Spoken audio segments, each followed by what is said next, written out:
प्रोग्रॅमिंगमध्ये expert होण्यासाठी काही tips.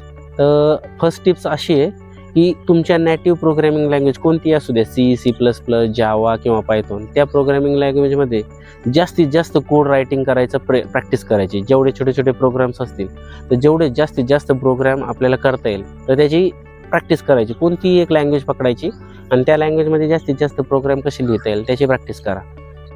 Second tips म्हणजे read the source code written by other programmer. म्हणजे दुसऱ्या प्रोग्रामरनी जो काही सोर्स कोड लिहिला आहे तो आपल्याला समजून घेता आला पाहिजे आणि रीड करता आला पाहिजे.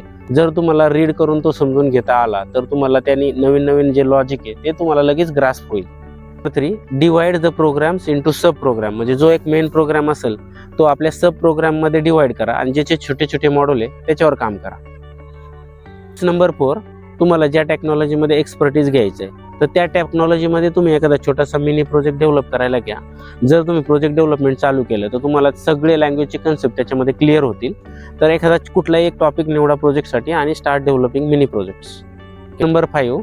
तर जेवढ्या काही लॉजिकल गेम्स आहेत, स्टार्ट प्लेइंग लॉजिकल गेम, जसं चेस आणि सुडोको ह्या लॉजिकल गेम्स आहेत.